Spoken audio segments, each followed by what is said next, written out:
I think we're gonna live with Uncle Carl for a few weeks. Okay, but wait. Look who's locked out in the drizzle. Where's your poncho now? Yeah! Oh! Okay, now we don't, Carl.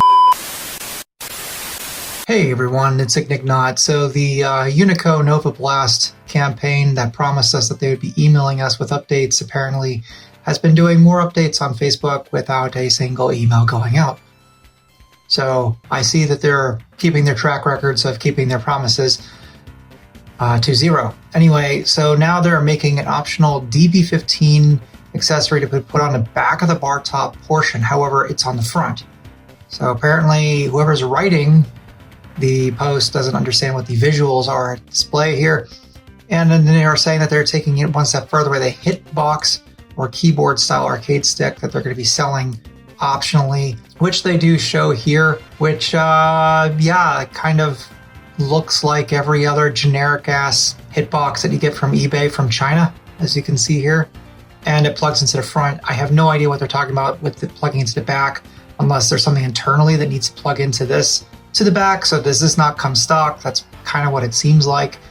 Also, that they plan on releasing a control panel that's for only single player instead of two. Why you couldn't just pick that option from the get-go is beyond me. In my humble opinion, you should be able to go ahead and when you make your purchase or your pre-order, say if you want a 2-player or a 1-player. It doesn't make any sense that I would have to hypothetically pay them all that money for a 2-player panel I'm never going to use, and then pay them more money for a single-player panel, which hypothetically, being that it has one less stick and like 9 less buttons, should be cheaper. Moving on. Once again, they show the arcade cabinet being, shown off and used by people other than anywhere near America, which is the only company it's going to be available in initially for sale. This is really confusing. Why are they showing it in Thailand? I understand that that's where it's being made, but it's an American-only product right now. It's not being shipped worldwide. So why are the only people who are allowed to touch it and play it and be swayed as to whether or not they want to support it by buying it, people who can't buy it and can't pre-order it, and it doesn't matter if they're swayed with their public opinion? That being said, it does seem like these are the new models that has the DB15 ports in the front. However, it does seem like it still has the old front panel. So it's like a weird halfway point.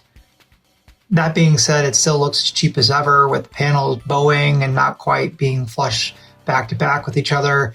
And still no video of anything actually working. So we don't know what the quality of anything is really outside these snapshots. So I mean, yay, they picked some games in which they weren't cut off on this monitor. However, we still have gotten 0 updates on the Phoenix monitor problem, where the issue being that a lot of games are cut off on the top and bottom. Severely, I might add, to the point where you can't even see how many credits you have or life bar in a fighting game. So we still have no idea where they are in relation to progress on the PCB that will have the kick harness attached to it, or its compatibility with arcade PCBs or HDMI devices. Then they talk about how they posted 3 pictures of the board, and they basically are sending hardware to this guy. That's my reaction, and that's all I'm gonna say. If you know this person, then you basically know that it's at games and arcade 1-up style crapola that he focuses on. And that's fine to an extent, I suppose, but it kind of points to the clientele that they're going after. Does that make sense?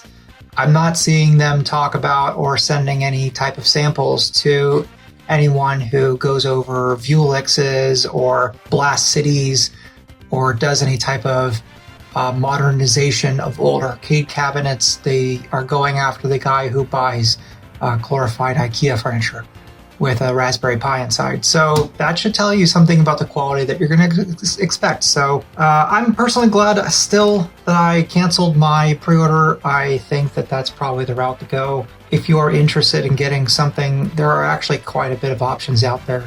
Are they going to have a 4x3 LCD monitor? No, they won't. But you might find that they hold their value a lot better, are built a lot better, have more of a community support than this thing will probably have better compatibility with old and new stuff alike, and just be a better platform to build on in general, and not be something that's basically made to be next to your driveway being taken away for $50 by someone, in some sort of futile effort to get rid of it outside your house. Anyway, Big Nick not out.